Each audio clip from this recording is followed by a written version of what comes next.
Right, all running. I've got a feeling, yeah, I don't have to write anything today. This is all talking.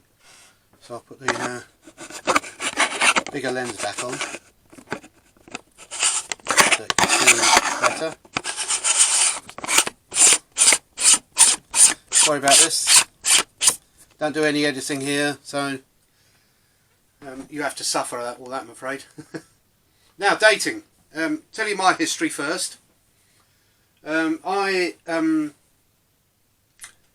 very early on, the first dating postal thing was, I think, something called Dateline, and it appeared in all the funny magazines, and was pushed quite a lot.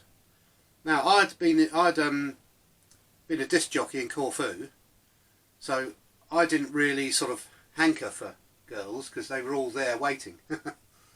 But obviously only knew them for 2 weeks, so I had a massive address book full of girls who weren't really interested when you rang them up when you got back to England or had boyfriends or whatever, So anyway, I became engaged for a year, almost immediately after that, which stopped me going back for the next DJ season.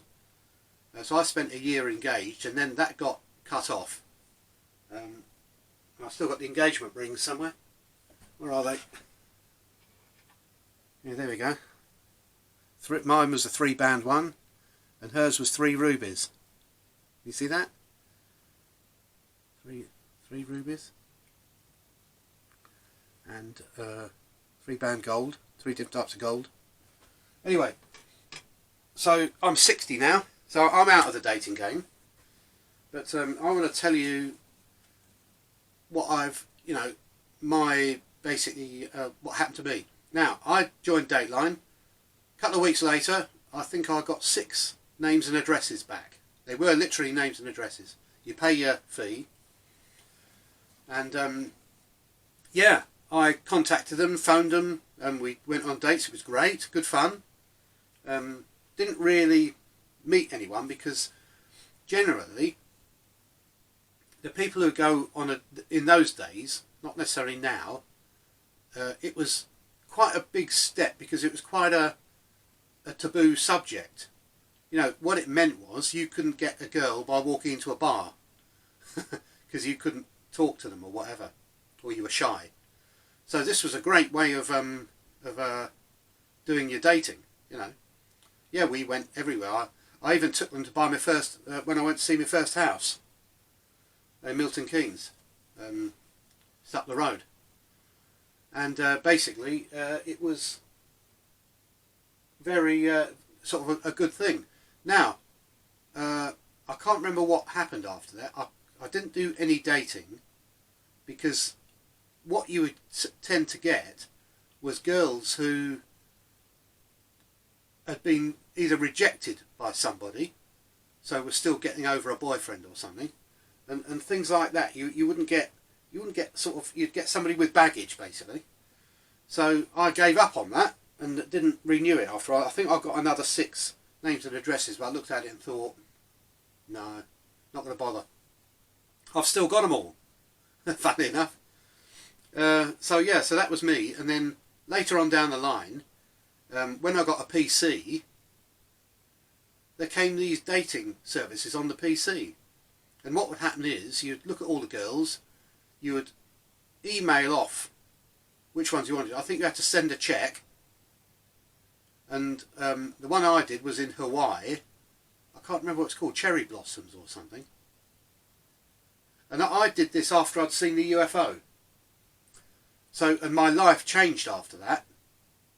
So I was sort of seeing girls around Milton Keynes who had children and had baggage, really bad baggage, like boyfriends who couldn't leave them and things like that. And so when I got back after seeing that UFO, I thought, no, I need better than this. So I got on the my computer. By that time, I'd rented the 2 houses. I had 2 houses by then, and sold and moved into my mate's house. So 2 houses, because I was never at home because I was a chauffeur. There was just no point having a house. So I moved into my mate's house, bought a PC, I thought, I'm going to teach myself how to use this. One of the first ever PCs. I've still got that in the storage downstairs. And met my first wife on it. And something happened, and a couple of years later, I met the second one. So they work, and I've still got the second one now, 20 years later. So that works. But what I go back, look at all these dating sites now, and I think I'm going to go and have a look, And there was one where we went to Russia on a museum trip for 10 days, and there was a girl walking around pushing one of these websites, saying, look, here's me on it. Lots of nice girls on it, and they all look like models.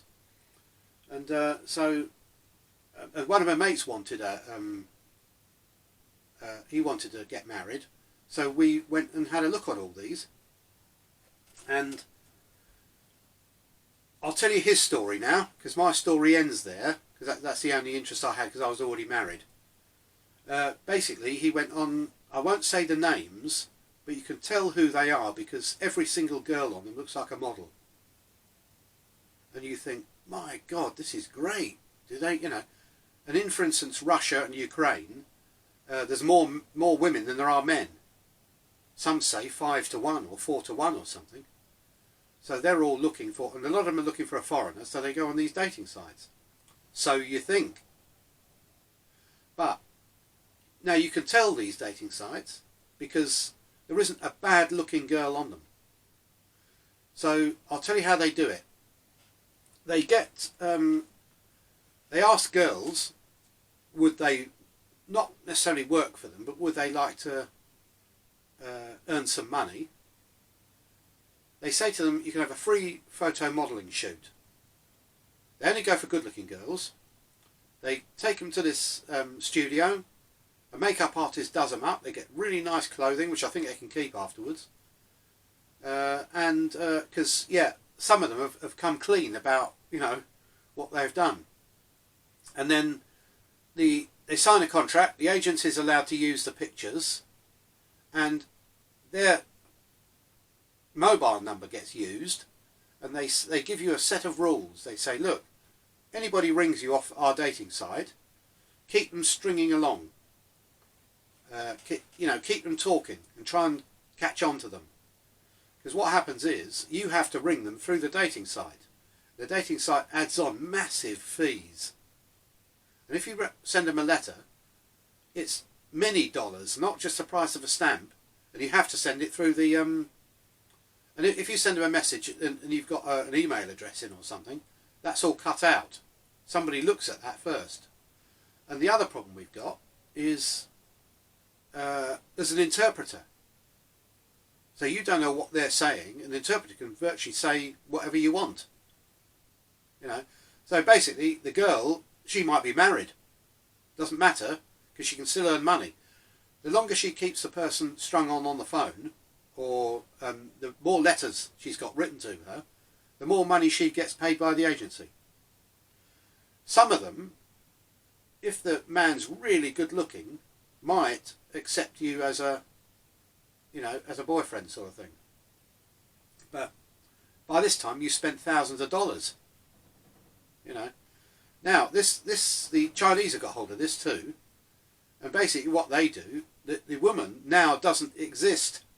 They get pictures off the internet or from modelling agencies, make up a person around them, get somebody who